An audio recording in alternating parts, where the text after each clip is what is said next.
Pwede muna natin yung ating weight. Okay.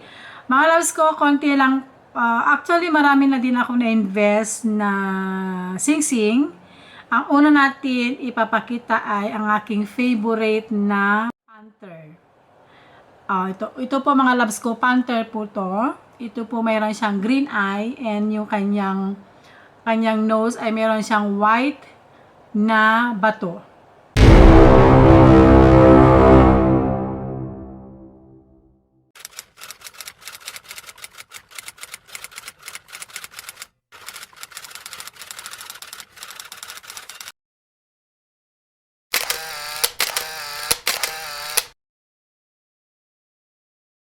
Hello mga kapsat, kumusta kayong lahat? Welcome back sa ating YouTube channel.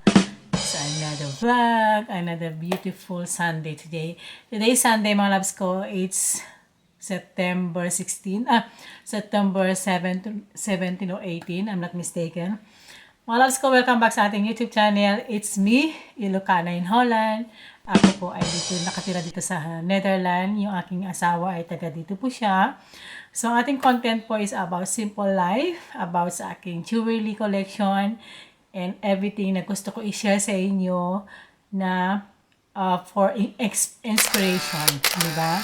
So, ito na po yung part 4, mga loves ko. And siguro napanood nyo naman yung mga part 1, part 2, part 3. And ito yung part 4.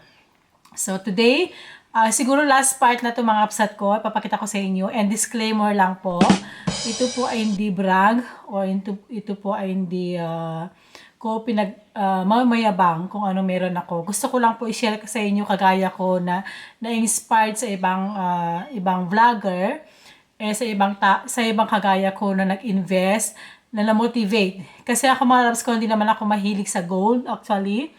Dahil siguro, mahilig ako pero that time kasi wala pa akong kakilala na nagbenta. Kasi mga loves ko sa Pilipinas lang naman to, 'di ba? Or sa Asia, sa Dubai, sa Japan or something. Dito sa Netherlands is meron kaming gold, pero 14k carats lang po. 14k lang po dito sa Holland. So meron na po akong na-invest na 14k, meron na po akong isang ring, 2 hikaw and 2 chain na kwintas. Pero binenta ko na since na nag-invest na po ako ng 18k.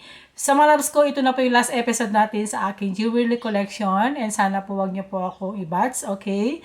Pinapakita ko sa inyo para ma-motivate kayo. Mga loves ko, always think na is very good investment po ang gold dahil ito po ay tumataas po yung value. And parang ipon na din natin, di ba? Kaysa naman bibili tayo ng ibang bagay na hindi na natin kailangan. Like ako, marami na akong bag, marami na akong bagay na meron ako. Why not nabibili ka pa? Mas okay na invest mo na lang sa isang bagay na pagkinabangan mo pag tumanda ka. So, anyway, gusto ko na mag-start kasi ayaw ko na pahabain itong video na to. And today, ang ipapakita ko sa iyo last is about my earring, okay? Earring collection. So, papakita ko sa inyo and then isali ko na din yung mga pendant, ha?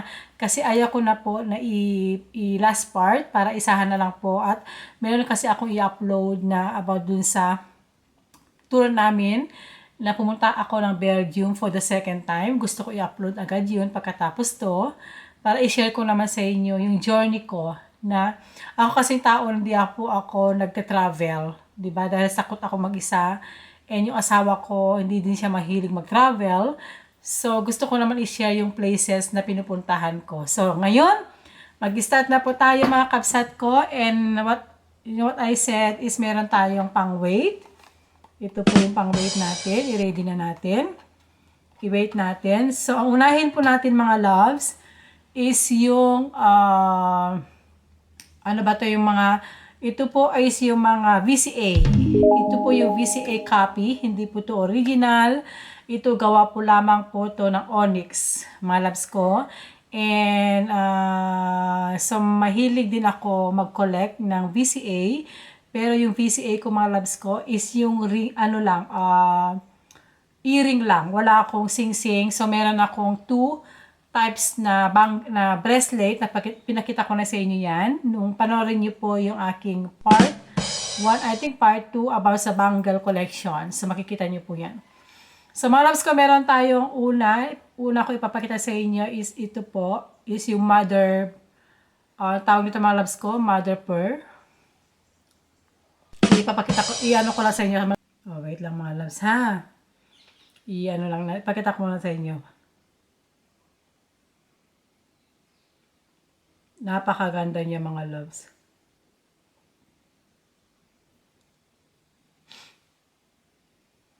So, una ko pakita ko sa inyo, love ko, ito po. Ito ay VCA White na Mother of Pearl, ang tawag niyan. Ito is size 14mm o 15mm. I'm not mistaken mga loves ko. Ito. Meron ako nitong pendant. Yan. Super ganda po. Ang ganda niya sa ano. Ang ganda niya sa isukat natin ha. Ilalagay ko, i-flex natin. Yan po yung napapanood ko sa ano sa live. Flex. I-flex natin. Pakita ko sa inyo. Kung gaano kaganda mga loves. Super ganda niya. Yan.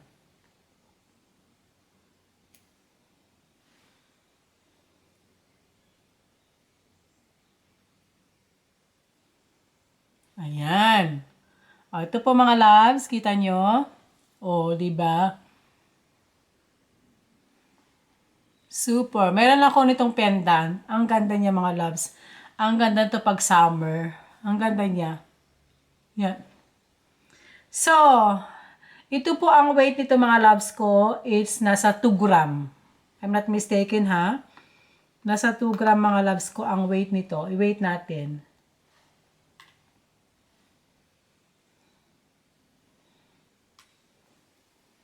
Sorry. Nasa 1.5 gram. So, nasa 1.5 gram. Isukat na natin kasi tapos na to. So, yung mga iba, ipapakita ko sa inyo, ha? Lagyan na natin sa tainga natin.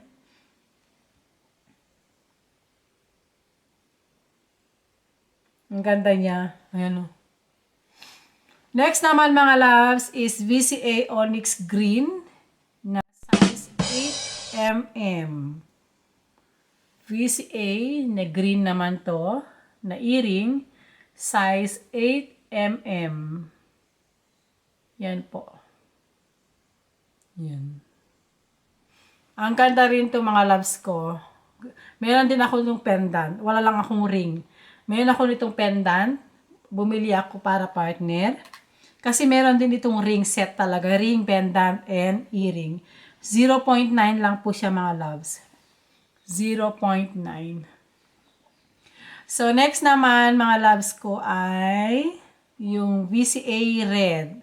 Dalawa po ang aking VCA Red earring. Bakit? Kasi, ito po ay Hong Kong setting. Mas ma-clear, mas ma-gold. Hong Kong setting po ito mga kabsat. Size 5mm. Ito po ay 1.9. Mas mabigat. Dahil Hong Kong setting po ito mga loves. Hong Kong setting. 1.9. Yung next naman mga loves ko ay red din. Ito po ay Saudi gold. Medyo ano lang, medyo hindi masyado maano yung kulay. 18K po to na Saudi. Ito po ay 8mm. Magaan lang po to, 1.0. 1.0 gram. And next naman natin is yung black Onyx na VCA. Black. Size 8mm. Ang kanyang gramo is 1.0. And next naman natin mga loves ko ay yung aking earring na hardware. Tiffany hardware na lightweight. Lightweight lang po to mga loves. Lightweight na Tiffany hardware na earring. 1.5 gram. Maganda rin to mga loves ko. Super. Sadali mga loves, nahulog. Ang ganda niya. Yan o. Super ganda niya po. Ang ganda po sa tainga. And next naman mga loves ko ay hindi ko po alam ang tawag nito mga loves. Loop earring ba to? Hoop earring. Hoop. Ito po, hoop. Ang ganda rin nito. Bali, ano siya, double 3. Double po siyang pagkalagay. Double. Doble. Makapal. Ang ganda nito. Maganda po siya. Oh.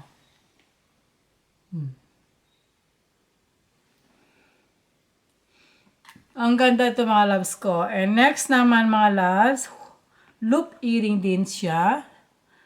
Mga loves ko, i-correct nyo po ako ha, kung tama po yung sinasabi ko. Loop earring, loop o hoop?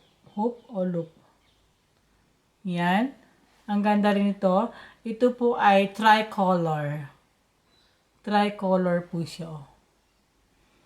Ang gramo po niya ay 2.4.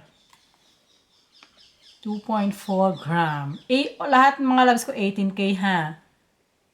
Lahat po 18K. Next naman mga loves kong aking pinaka-favorite. Oh my God. Ang ganda niya. Ano. Ang ganda niya mga kabsat. Super ganda. Paborito ko to mga loves. Super favorite ko tong earring na to. 3.6 gram. Diba? 3.6 gram. Ang ganda niya. 3.6 gram. Next naman is plain po lang. Plain lang siya. Ito naman is plain. Ang ganda rin nito mga loves ko. Ayan, ang ganda rin. Ang kanyang gram po ay 2.0. 2.0. Ang ganda po to. Plain lang po. Wala siyang, walang ibang design. Next naman mga loves, ang ating Cartier na earring. One of the favorite also. Favorite ko din to. Yan, favorite ko po din po mga loves, Cartier earring. Ang ganda rin nito. Ang ganda rin. Ang kanyang gram po ay 3.5. Mabigat. 3.5. Kasi ano siya, ano tawag niyo mga kapsat? Parang original. Pero ano to, copy lang siya ha. Copy. Master copy. Next naman, ito po ay, ano tawag to mga kapsat? Nakalimutan ko na anong tawag nito. Check nyo nga. Mag-comment kayo. Ang ganda rin nito. Lahat po is ganito po. Mahilig ako sa ganito mga loves ko. Napaka lightweight lang to. Ito ay 1.4 gram. And next naman mga kabsat ko, ito rin pinaka first na alahas ko. First na earring ko. Ito yung kauna-unahan na earring ko. Ang kanyang gram ay 1.9. 1.9 po. Ang ganda rin nito. May design. So, yun. Yun yung mga collection natin mga loves na earring. So, next naman is yung ating pendant. Okay? So, ang aking pendant mga loves ko, itong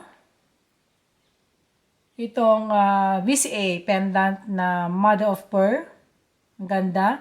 Ito po ay 20mm ata to. 20mm. So, ang weight nito ay 1.3. So, next naman ito, black onyx earring. I think nasa 15mm to. So, next naman itong green na VCA pendant. Nasa 10 o 12mm. I'm not mistaken. And next naman ito, yung red 8mm to na VCA. Then, ito naman yung aking birdstone. Aking birdstone na green. Nasa, ano lang to? Nabili ko lang po ito ng 50 euro. By piece po ito, hindi gram. 18K din yan. And next naman yung aking letter L. Letter L. Ang ganda. So, 0.8. Magaan lang po ito mga loves ko. And next naman, ito. Super ganda rin ito mga loves. Super ganda. 1.1 gram. And next naman, ito, yung ating cross. Ang ganda rin ito mga loves. Ito po ay 0.7. And kay Mama Mary naman, mga loves. Mama Mary na pendant. Kabilaan po yan. Kabilaan. Ito po ay 1.3 gram. And next naman ay yung LV na kaunahon kong pendant. Ito po mabigat to. 1.1. Yeah, 1.1. And next naman itong Tiffany & Co na heart. Yan. Tiffany Co & Heart. Ito naman ay 2.4. Next naman is itong bag. Napaka-cute. Bag mga love. Oh. Super cute. Parang pwede ko lang gawin itong charm. And ito naman yung heart na Tiffany & Co. Yun ang ating pendant and earring. Oh, di ba? So, mga loves ko, marami na din tayong naipon. So, sana nag-enjoy kayo. Sana gusto ko kayong i-motivate na mas maganda ito na lang po yung bilhin nyo. Kasi ito mga loves ko, parang ipon na natin. Alam nyo, pa nag-work tayo, hindi yung waldas ng waldas. Okay, good na ibigay natin yan sa pamilya natin, magbigay tayo ng tulong, pero wag lahat. Isipin nyo din yung sarili nyo. Ako, kailan lang ako nag-ipon. 21 years na po ako sa Holland, mga loves ko. Ngayon lang po ako nag-invest ng gold. Okay? Ito ay hindi ko po to sinasabi na minamayabang ko to ha. Ito pinapakita ko to sa inyo kasi gusto ko na gumaya din kayo sa akin. Kasi ito mga loves ko, ang gold tumataas po.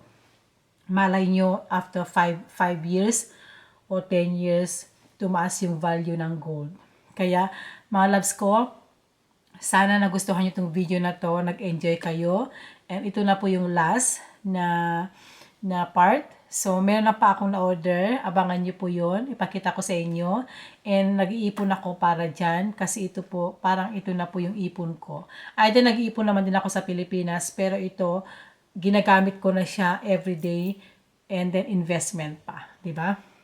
So thank you so much mga loves ko, sana nag-enjoy kayo and please paki-share tong video na to or mag-comment o mag-like kayo, mag-subscribe and then see you again on my next video, okay? Salamat po. Shout out sa mga nandyan lagi sa nanonood ng aking vlog. God bless.